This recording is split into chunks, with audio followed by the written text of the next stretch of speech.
പട്ടി മുകളിലെ ശബ്ദമല്ലേ കേൾക്കണേ? ഡാ പൊട്ടത് മറും പട്ടിയല്ല, അത് മരപ്പട്ടിയാ. ഡാ നീ എന്തിനാ വെറുതെ ഇരുന്ന് മോങ്ങണേ? തേച്ചടാ അവൾ. തേച്ചില്ലേ പെണ്ണ്, തേച്ചില്ലേ പെണ്ണ്, തെപ്പുപട്ടി പോലെ വന്നിട്ടെന്നെ. മോനത് വിട്, എനിക്ക് മാസം മാസം ഓരോന്ന് കിട്ടാറുള്ളതാ. അവന് മാസം മാസം, എനിക്ക് വീക്കിലി ടൈസാ. ഡാ എന്നാലും സഹിക്കണില്ലടാ. ഞാൻ അവളെ കാണുമ്പോൾ അവൾക്ക് 2 ഷവർമാറോളും 1 പ്ലേറ്റ് കുഴിമന്തി മേടിച്ചു കൊടുക്കാറുള്ളതാ. ഡാ നിന്റെ പ്രശ്നം ഇപ്പോൾ കാശ് പോയനാണോ അത് അവള് പോയനാണോ? രണ്ടും. ഡാ നിങ്ങൾ സ്പിരിറ്റുകാരനെ കുറച്ച് വാക്കുകൾ പറഞ്ഞേ, എന്നിട്ട് വേണം അവന് മുട്ടയിട്ടിരിക്കാൻ. ഡാ നാറി, നീയൊക്കെ ഒരു ഫ്രണ്ടാണോ? സത്യം നീ പറഞ്ഞതാണെങ്കിൽ ഈ സമയത്ത് അത് പറയാൻ പാടില്ലായിരുന്നു. എൻ്റെ മുത്തിന് ഞാൻ പറഞ്ഞു തരാടാ.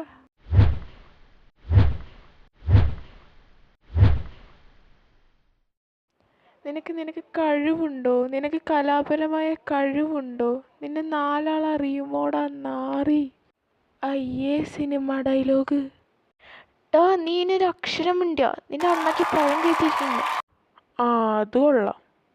അപ്പോൾ ഗൈസ്, ഇതാണ് ടീം നാറീസ്. ഈ 3 കുറിച്ച് പറയാന്ന് വെച്ചാൽ 3 ഏകദേശം ഒരേ സ്വഭാവം. അമൽ രാജ് എന്നാണ് പേരെങ്കിലും കോഴി അമൽ എന്നാണ് അറിയപ്പെടുന്നത്.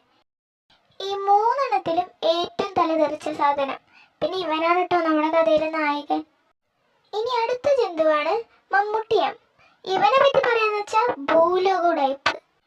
കോളേജിൽ ഗേൾസിന്റെ കണ്ണിലും നൈറ്റൊക്കെ വരും. പിന്നെ കോളേജിൽ വരുന്ന ഒരു ഗേൾസിനെ പോലും വെറുതെ വിടില്ല.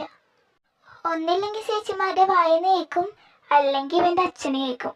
ഇതാണ് സ്ഥിരം പരിപാടി. അടുത്ത സന്താനമാണ് അതുൽ രാജ്. ഇവന് ഈ 2 അത്ര കോഴിതരം ഇല്ലെങ്കിലും പിടിക്കാന്ന് വെച്ചാൽ ഹൈ റേഞ്ചിലെ പിടിക്കുള്ളൂ. ചേട്ടൻ ടീച്ചർമാരൊക്കെയാണ് കണ്ണ്. ടീച്ചർമാരെന്നൊക്കെ പറയുമ്പോൾ നോട്ട് ഗേൾസ് ആ, only gentleman. So obviously is A ഗേ. പിന്നെ ഈ മമ്മൂട്ടിനെ അതുലിനെയും പറ്റി പറയാന്ന് വെച്ചാൽ ഒരു വലിയ സാഡ് ഫാക്റ്റ് ഉണ്ട്. ഇവർക്ക് 2 പേർക്കും പാരൻസ് ഇല്ല. മമ്മൂട്ടിയുടെ അമ്മ അവൻ്റെ കൊച്ചിൽ തന്നെ മരിച്ചുപോയി. പിന്നെ അതുലിൻ്റെ പാരൻസ് മമ്മൂട്ടിയുടെ അച്ഛനും കൂടി എയർപോർട്ടിൽ പോയപ്പോൾ ഒരു ട്രക്ക് അടിച്ച് അവരും മരിച്ചു. ഇപ്പോൾ 2 പേരും നിൽക്കുന്ന അമ്മൻ്റെ വീട്ടിലാണ്. അങ്ങനെ പതിയെ ഇവർ അവിടുത്തെ 2 ഫാമിലി മെമ്പേഴ്സായി മാറി. സോ ഗൈസ്, നമുക്കിനി ചെറിയ ബ്രേക്ക് എടുത്ത് ഈ ഇമോഷണൽ പാർട്ടിൽ നിന്ന് കിടക്കാം. ഇനി നമുക്ക് നമ്മുടെ ചെക്കന്മാരെ തോൽപ്പിക്കാൻ പോണ ഗേൾ ഗാങ്ങിൻ്റെ കഥ അറിയണ്ടേ?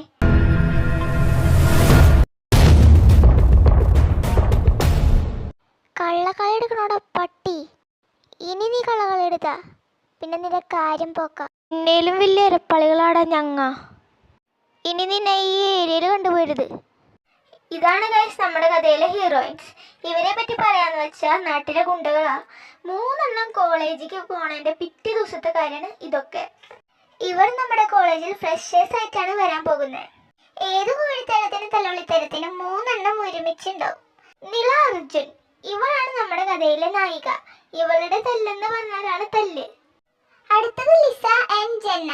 നിലയുടെ അതേ സ്വഭാവം തന്നെ ആണെങ്കിലും നിലേനേലും പിന്നെയും ഭേദം എന്നൊക്കെ വേണേ പറയാം. അപ്പോൾ ഗൈസ്, ഇതൊക്കെയാണ് ഇവരെ പറ്റിയുള്ള വിശേഷങ്ങൾ.